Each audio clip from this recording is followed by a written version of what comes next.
నమస్కారం, నేను advocate Randhir. Welcome to Ankam's law firm. ఈ ఛానల్లో నేను ఇండియన్ లాని సింపుల్గా తెలుగులో మరియు ఇంగ్లీష్లో మీకు ఎక్స్ప్లెయిన్ చేస్తానండి. ఇది అవేర్నెస్ కోసం అండి, దేనికోసమో కాదు, మీకు ఒక అవేర్నెస్ ఉండాలని నేను ఎక్స్ప్లెయిన్ చేస్తున్నాను. పోలీసులు మీ ఇంటికి వచ్చి అరెస్ట్ చేయొచ్చా?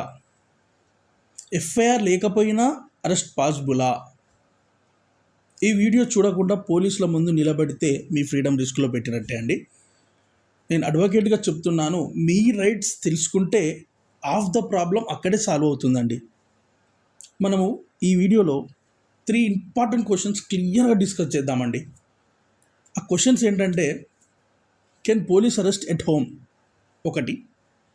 ఎఫ్ఐఆర్ లేకుండా అరెస్ట్ పాసిబులా? 2. మీ రైట్స్ ఏంటి? 3. ఇవి 3 తెలుసుకుంటే మీరు కొంత అవగాహనకు వస్తారండి. ఈ ఎఫ్ఐఆర్ అంటే ఏంటి, అరెస్ట్ అంటే ఏంటి, ఏ పాసిబిలిటీస్లో అరెస్ట్ చేస్తారు, ఎఫ్ఐఆర్ లేకుండా కూడా అరెస్ట్ చేయొచ్చా, ఇంటికి వచ్చి అరెస్ట్ చేయొచ్చా లేదా అనేది మనం డిస్కస్ చేద్దామండి. పోలీసులు మీ ఇంటికి వచ్చి అరెస్ట్ చేయొచ్చా అంటే చేయొచ్చండి. చేయొచ్చు. పోలీసులు మీ ఇంటికి వచ్చి అరెస్ట్ చేయొచ్చు, కానీ ప్రతి కేసులో కాదండి. కొన్ని సీరియస్ క్రైమ్స్లోనే మాత్రమే కొన్ని కాగ్నిజబుల్ అఫెన్సెస్లో మాత్రమే వాళ్ళు మిమ్మల్ని అరెస్ట్ చేయొచ్చండి. దానికి వ్యాలిడ్ రీజన్ ఉండాలండి, లా ప్రొసీజర్ని ఫాలో చేయాలండి వాళ్ళు. ఇప్పుడు కాగ్నిజబుల్ అఫెన్సెస్ అంటే సింపుల్గా theft, cheating, assault, serious criminal కేసెస్లో పోలీసులు ఇంటికి వచ్చి అరెస్ట్ చేయొచ్చండి. ఇలా కొన్ని కేసెస్లో మాత్రమే వాళ్ళు డైరెక్ట్ యాక్షన్ తీసుకోవచ్చు. కొన్ని కేసెస్లో అంటే నాన్ సీరియస్ కేసెస్లో మాత్రం వాళ్ళు డైరెక్ట్ యాక్షన్ తీసుకోవడానికి ఉండదు. ఓన్లీ సీరియస్ కేసెస్లో మాత్రమే దే కెన్ టేక్ యాక్షన్ డైరెక్ట్లీ, అంటే they can arrest the accused.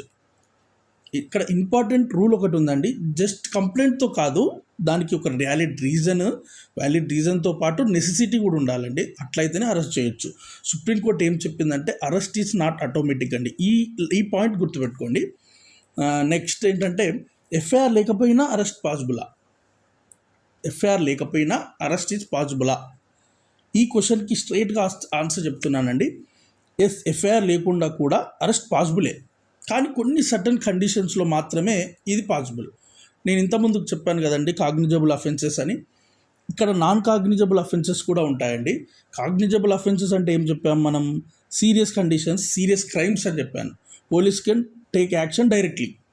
ఏది? కాగ్నిజబుల్ అఫెన్సెస్లో. నాన్ కాగ్నిజబుల్ అఫెన్సెస్ అంటే స్మాల్ ఇష్యూస్ అండి. దీనికి కోర్టు పర్మిషన్ కంపల్సరీ అండి. గుర్తుపెట్టుకోండి, మీరు చిన్న కేసెస్ మీకు రిజిస్టర్ అయితే దానికి కోర్టు పర్మిషన్ లేకుండా వాళ్ళు అరెస్ట్ చేయలేరు. కానీ ఇక్కడ ఒక చిన్న ఎగ్జాంపుల్ ఉందండి. మీ మీద చీటింగ్ కేసు ఉందనుకోండి, పోలీసులకు స్ట్రాంగ్ ఇన్ఫర్మేషన్ ఉందనుకోండి, ఎఫ్ఐఆర్ లేకముందు కూడా, అంటే ఎఫ్ఐఆర్ చేయకముందు కూడా అరెస్ట్ చేస్తారండి. మీ మీదనే కంపల్సరీ ఇన్ఫర్మేషన్ ఉంటే అది కూడా. ఓకేనా? నెక్స్ట్ పార్ట్కి పోదాం. సెక్షన్ 41 సిఆర్పిసి బిఎన్ఎస్ఎస్ రూల్స్ ఏం చెప్తున్నాయంటే, సెక్షన్ 41 ఏంటంటే సిఆర్పిసి ప్రకారం లా క్లియర్గా చెప్తుందండి. ఏంటి చెప్తుందంటే, పోలీసు అరెస్ట్ చెయ్యాలి అంటే సెక్షన్ 41 కండిషన్ని సాటిస్ఫై చేయాలండి. సెక్షన్ 41 కండిషన్ అంటే ఏంటో చూద్దాం. ఇప్పుడు సెక్షన్ 41 ప్రకారం వాళ్ళు అరెస్ట్ అనేది సెక్షన్ 41 సంబంధించిన కండిషన్స్ సాటిస్ఫై చేయాలి. అంటే ఏంటిది అది? పోలీసులు వాళ్ళే కొన్ని క్వశ్చన్స్ ఉంటాయండి. ఇప్పుడు అక్యూజ్డ్ పారిపోయే ఛాన్స్ ఉందా? ఎవిడెన్స్ని డిస్ట్రాయ్ చేసే ఛాన్స్ ఉందా? ఇన్వెస్టిగేషన్కి అరెస్ట్ నెసెసరీయా? విట్నెసెస్ని థ్రెటన్ చేస్తాడా? ఇలాంటి కొన్ని క్వశ్చన్స్ మీద మాత్రమే వాళ్ళకు అరెస్ట్ చేయడానికి ఛాన్స్ ఉంటుందండి. అంటే ఈ క్వశ్చన్స్కి ఎస్ అయితే మాత్రమే అరెస్ట్ జస్టిఫై అవుతుంది. అంటే అక్యూజ్డ్ పారిపోలేడు, ఎలాంటి ఎవిడెన్స్ని డిస్ట్రాయ్ చేయలేడు, ఏ ఇన్వెస్టిగేషన్కి ఇబ్బంది లేకుండా ఉంటాడు, విట్నెస్ లెవెల్ని బెదిరించాడు, ఏం చేయడు అన్నప్పుడు అరెస్ట్ అవసరం లేదండి. కొన్ని సీరియస్ అఫెన్సెస్, ఇప్పుడు మనం అనుకున్నాం క్రైమ్స్, మర్డర్, రేపు, ఇలాంటి వాటిల్లో అక్యూజ్డ్ వాళ్ళని బెదిరించడం అలాంటివి ఉన్నప్పుడు వాళ్ళ యాక్షన్ తీసుకొని అరెస్ట్ చేసి కస్టడీకి తీసుకుంటారండి. ఇంకొక ఇంపార్టెంట్ పాయింట్ అంటే, పోలీస్ రిటర్న్ రీజన్స్ రికార్డ్ చేయాలండి. మనం రిటర్న్ రీజన్స్ ఏమున్నా రికార్డ్ చేయాలి. రీజన్ లేకుండా అరెస్ట్ అనేది ఇల్లీగల్ అరెస్ట్ అవుతుందండి. ఈ పాయింట్ గుర్తుపెట్టుకోండి, ఇంపార్టెంట్ పాయింట్. నేను నెక్స్ట్ ఏంటంటే సెక్షన్ 41A అండి. సెక్షన్ 41 గురించి తెలుసుకున్నప్పుడు సెక్షన్ 41A గురించి కూడా తెలుసుకోవాలండి. సెక్షన్ 41 ఏం చెప్తుందంటే ఇది నోటీస్ అండి. చాలామందికి తెలియదు. 7 years లోపు పనిష్మెంట్ ఉన్న కేసుల్లో పోలీసులు ఫస్ట్ అరెస్ట్ చేయకూడదండి.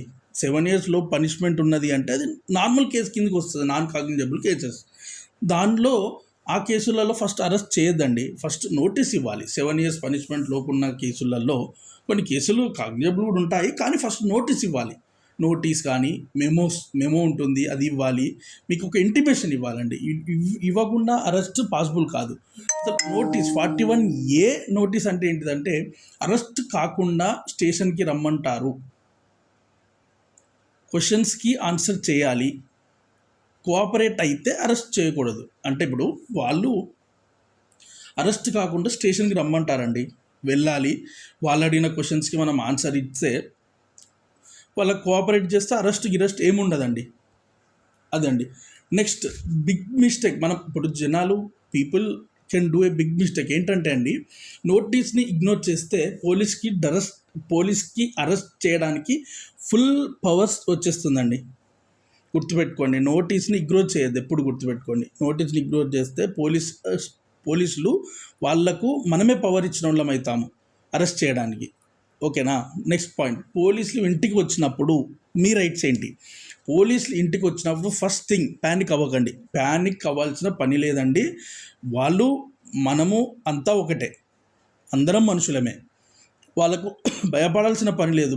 మనం ఏం తప్పు చేయనప్పుడు వాళ్ళకు భయపడాల్సిన పని లేదండి. పోలీసులు మీ ఇంటికి వచ్చినాక ఫస్ట్ ప్యానిక్ అవ్వకండి. మీ రైట్స్ ఏంటంటే రీజన్ ఏంటి అని అడగండి, అరెస్ట్ మెమో ఉందా అని అడగండి. తర్వాత మీ లాయర్ని కాంటాక్ట్ అవ్వండి. ఒక ఫ్యామిలీ మెంబర్స్కి కానీ ఆరే ఫ్రెండ్కి కానీ ఇన్ఫామ్ చేయమని చెప్పాలి. ఇంకో ఇంపార్టెంట్ ఏంటంటే మహిళలను అరెస్ట్ చేయడానికి వచ్చినప్పుడు మహిళా కానిస్టేబుల్ తప్పనిసరి అండి, కంపల్సరీగా ఉండాలి. నైట్ టైంలో మహిళలను అరెస్ట్ చేయొద్దండి. ఇది ఇంపార్టెంట్ రూల్ అండి అరెస్ట్లో. సుప్రీంకోర్టు వార్నింగ్ ఏంటంటే సుప్రీంకోర్టు క్లియర్గా చెప్పిందండి, unnecessary arrest violates public Liberty అని సుప్రీంకోర్టు ఇది క్లియర్గా చెప్పిందండి. అరెస్ట్ అంటే పనిష్మెంట్ కాదండి. అరెస్ట్ అనేది ఒక ఇన్వెస్టిగేషన్ కోసం మాత్రమే అండి.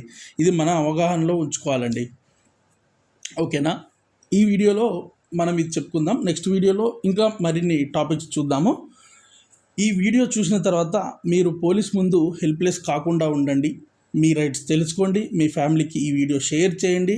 లీగల్ అవేర్నెస్ కోసం తెలుగు అండ్ ఇంగ్లీష్లో లా వీడియోస్ కోసం సబ్స్క్రైబ్ చేయండి.